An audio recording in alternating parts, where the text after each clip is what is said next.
Now to that nasty confrontation between two Indiana neighbors. Police released security footage overnight showing how the argument escalated into a shootout. You hear it right there as prosecutors conclude that the man who fired first will not be charged with a crime.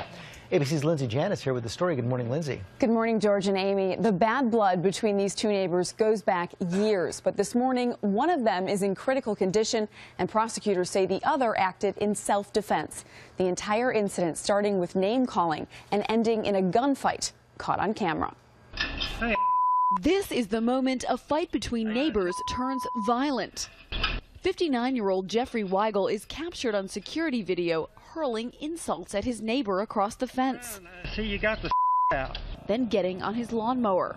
It's unclear what Dean Keller, a firefighter, says in response, but Weigel reverses his mower and pulls a handgun out of his pocket. 49-year-old Keller quickly grabs his weapon and fires multiple shots. Weigel returning fire. Weigel is hit 4 times in the chest, but gets up and walks away.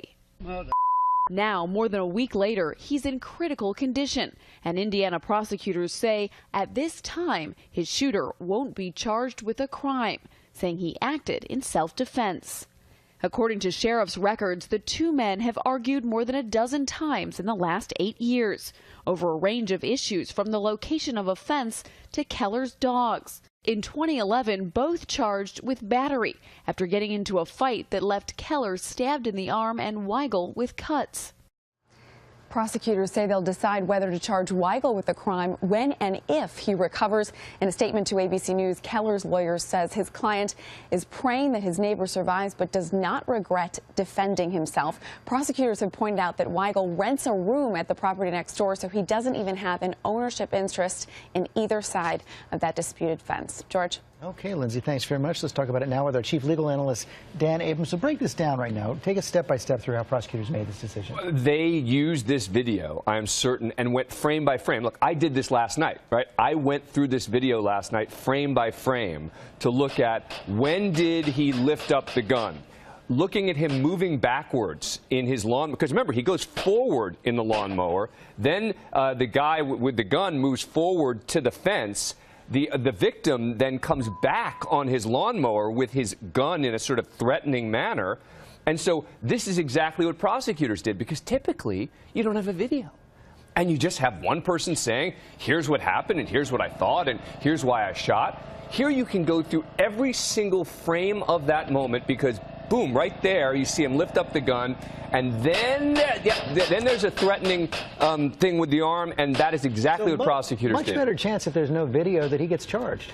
Oh, yeah. Oh, no question. The video is enormously helpful to him here, because what prosecutors might do if there wasn't a video is say, you know what, this is pretty sensitive here. Let's let a jury decide this. We shouldn't be the ones to decide.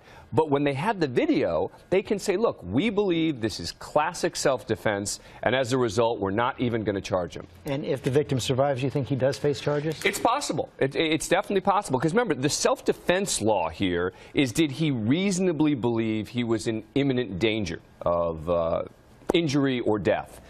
For the guy who got shot, the question is, was he menacing him? I mean, there are real possibilities that he could get charged. Now, I think the fact that he was shot is going to help him in terms of potentially not getting charged. But as a strictly legal matter, it doesn't get him off the hook. The fact that he was shot. If he was the one who was wrong here, if he was the one who initiated this, if he was the one who was creating this dangerous situation, then he could be charged with a crime. Okay, Dan Abrams, thanks very much. Yep.